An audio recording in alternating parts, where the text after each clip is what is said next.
Before colonizers came to this land from Europe, my ancestors lived in complex, thriving societies. We had our own systems of leadership, governance, land management, education, healthcare, and justice. These dynamic systems tend to be very different from European ones. They come from the core of who we are as peoples. And who we are as peoples comes from land. Sezi Chloe Dragonsmith Soulier, Denende Stiasti, Sits I Ama Brenda Dragon Houlier, Sits I Abba Leonard Smith Houlier. My identity is something that I think about a lot throughout everything I do in my life. I grew up in Yellowknife, and I spent a lot of time out of school learning from the land and from my family.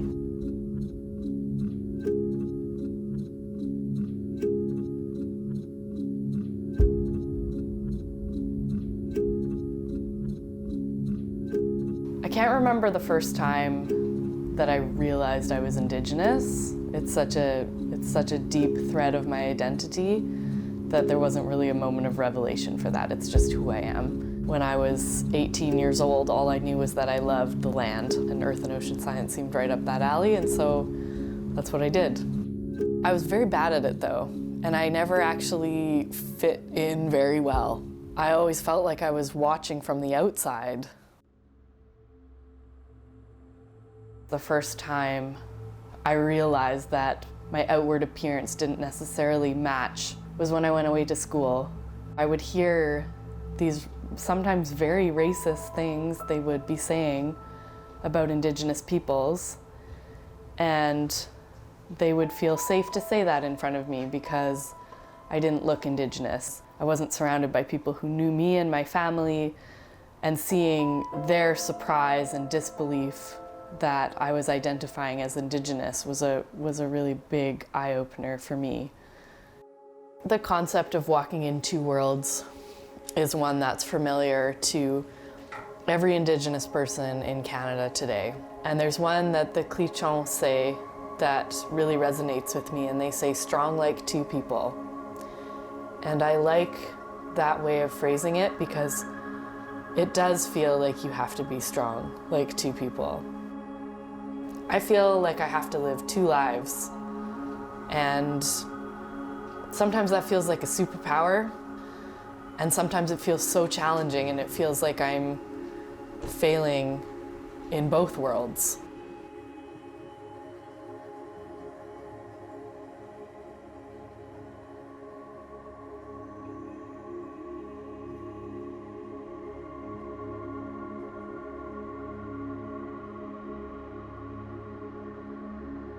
My new friends would laugh affectionately when I would explain my race as non-Caucasian. It wasn't funny to me. You cry? Yeah, I never realized that it really bothered you that you were had white skin. Yeah, for a while there, it really did. Yeah, thank God you snapped out of that. Like, because really. Yeah. Yeah, and I was the opposite. Yeah. Because I was the dark-skinned one in my family as well. Yeah. And within my own family, I was tormented because I was darker skinned than everybody else. You know, I remember one time Auntie Joy was living in Grand Prairie, and I was going to leave Yellowknife. And I said to her, I'm going to move to Grand Prairie and I'll come and live with you. And she hesitated. And I said, don't you want me to move and be with you? And she said, well, I do, she says, but they don't treat Indians very good down here. Oh my gosh. And I said, what do you mean? She said, well, I can pass for not being Native. She said, but you can't. It's funny because I've always wanted my skin to be more brown just to fit my own identity. So I have a hard time like knowing what that would actually feel like, I guess. You identify yourself as being Native. Mm-hmm. And that's all that really matters, is that you are. And you're proud of it. That I am. Yeah, and we should be. I haven't talked much to my own family about issues of my own identity, and they know me in a certain frame as who I am in terms of the family. And so I think to bring in this other frame of my life was interesting to share with them because it's a part of me that they don't get to see too often.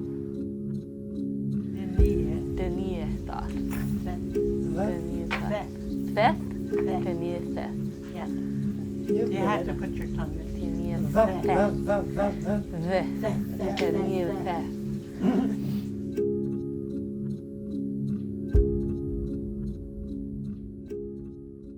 So I used to go to Mums and Tots, and I'd have Chloe in a little snuggly and bring her out, and all the nannies used to say, Who are you looking after? Whose baby are you looking after? And it'd be like, it's mine. And they're like, that's not your baby.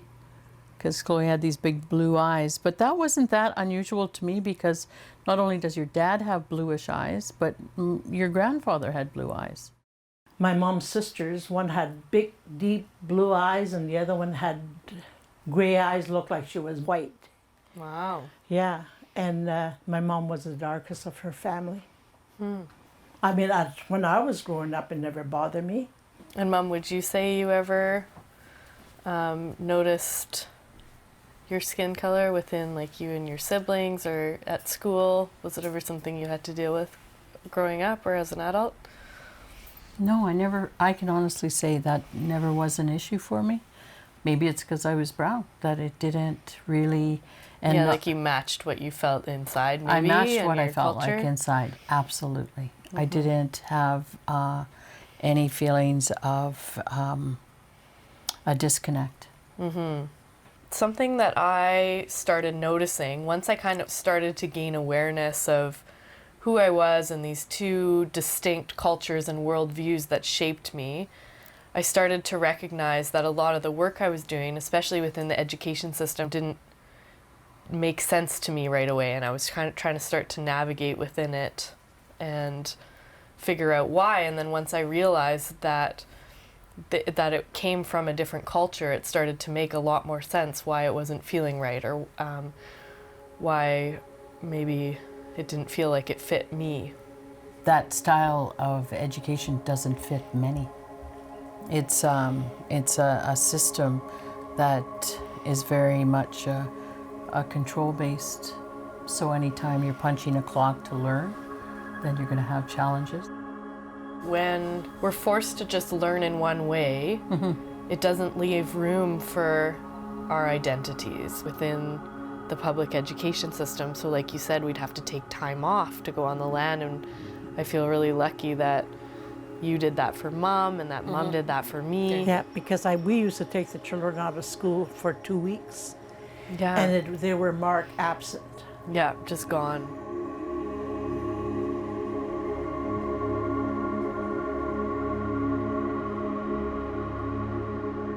Bush Kids is an on-the-land learning initiative where we're bringing together Indigenous learning principles and Western curriculum to create an environment for learning that's based on place and land.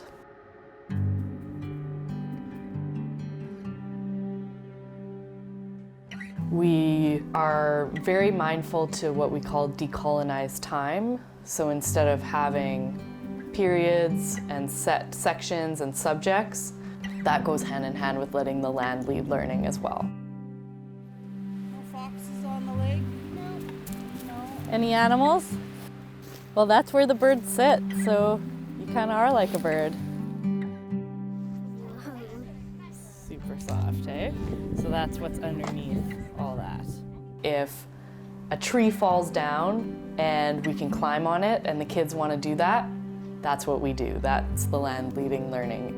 We're focusing on identity and how to be a capable, confident, resilient person to walk in two worlds.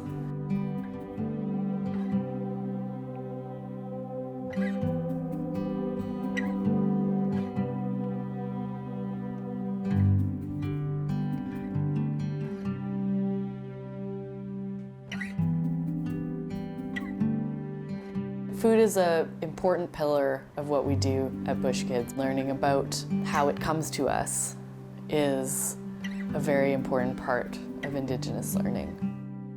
So today we have some caribou meat, which is really, really special because caribou is one of the most important foods here in the north and in this area in Yellowknife. So these are caribou that I harvested last winter. These little pieces here, those are where the hooves are, and this is the caribou hair.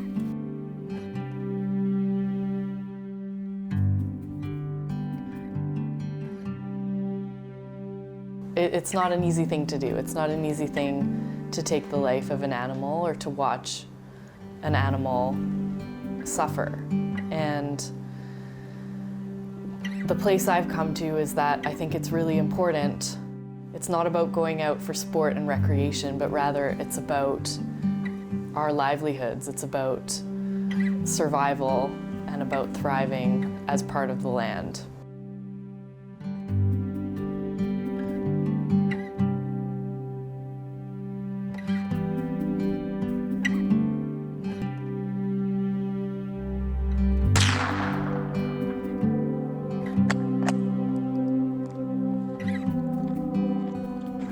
It's about humbling myself and my emotions as part of this system of animals and land.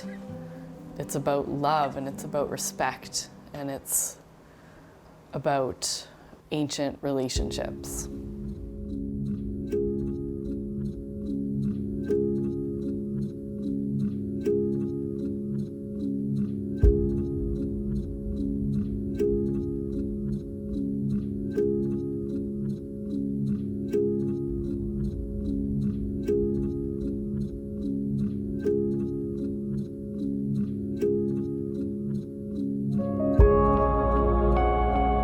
As someone who consumes meat and lives as part of this world, to give that emotional labor back to the animal. That pain that I feel is the respect that I'm giving to the animal in exchange as part of our relationship for that food and sustenance that it's giving to me.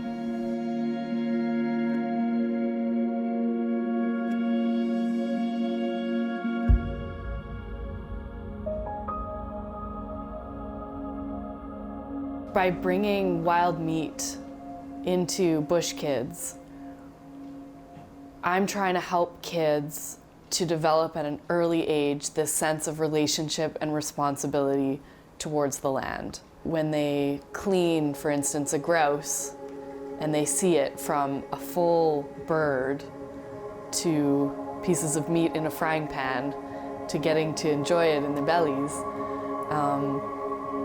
they start to gain a really deep intrinsic understanding of our reliance and relationship with land.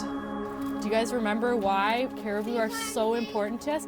They're our Dene people's, one of our Dene people's main resources to survive. They ate caribou and we followed the caribou. So we followed them all over and together we survived.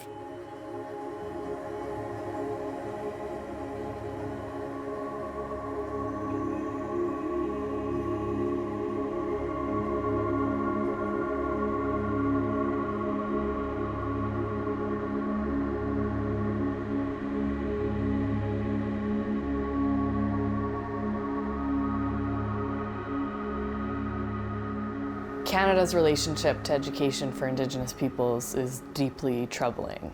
We have our legacy of residential schools where children were pulled from their families, from their cultures, from their worldview, into a starkly different system that was not their own.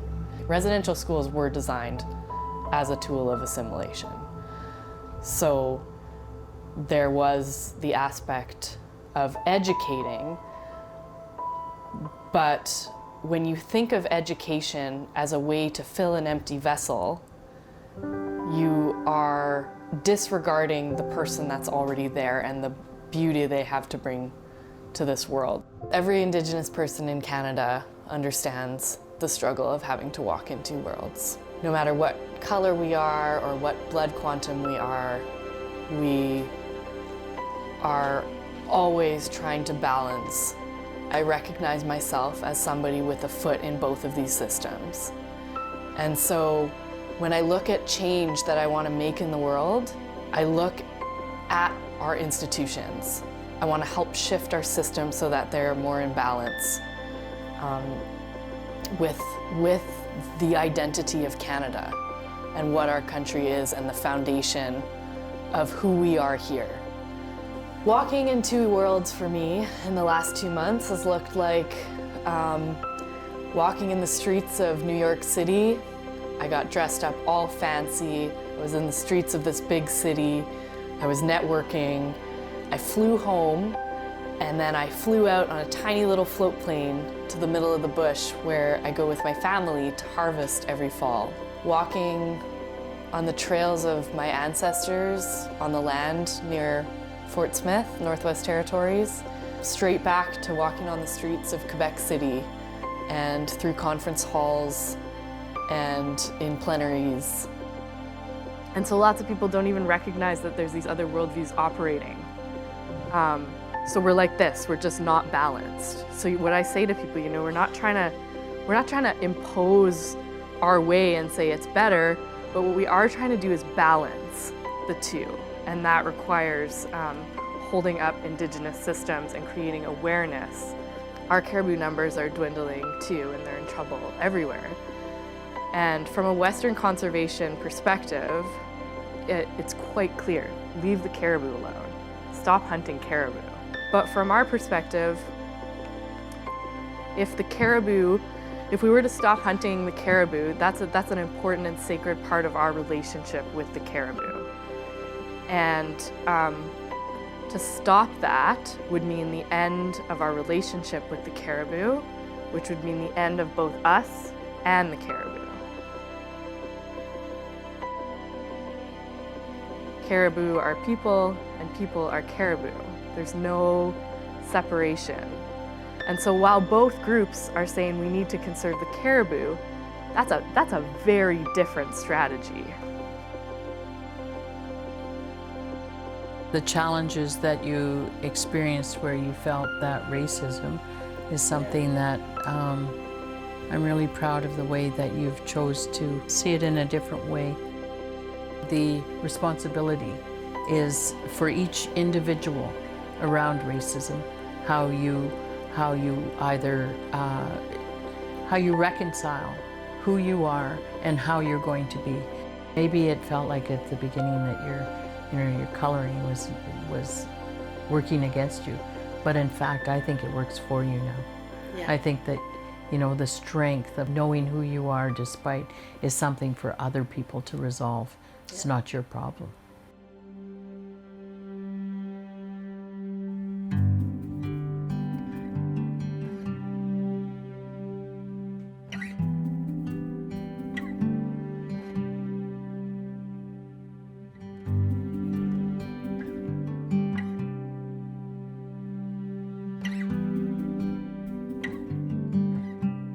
Being inclusive and accepting people and bringing everyone in, that's a very Indigenous value. It's part of why Canada is the way it is today, why we're such a mosaic of cultures. Our relationships with land are the deepest when we understand our reliance on land. Everything we have, our clothes, our food from the grocery store, our cell phones, come from the land. And it's our participation within nature that really, I think, is the way forward. So that grounding is important, whether you're Indigenous, whether you're non-Indigenous, whether you're a new immigrant, whether you're a settler Canadian. I think a connection with land is important grounding for whoever you are.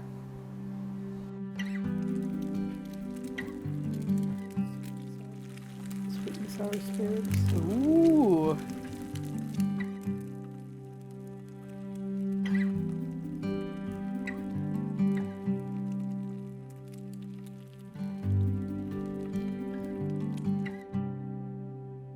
guess I've come to see it as my place as someone who, you know, has a foot in both worlds and is not maybe firmly planted in either. I have a responsibility to build these bridges in all aspects of life.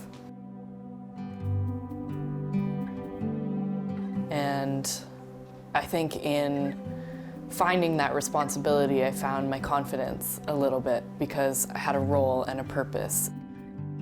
A long time ago, I was a caribou being, but the spirit is so strong in me that I cannot remain a human anymore. So I am going back to being a caribou. The caribou boy turned around and gave one last look at his old family, and he was gone.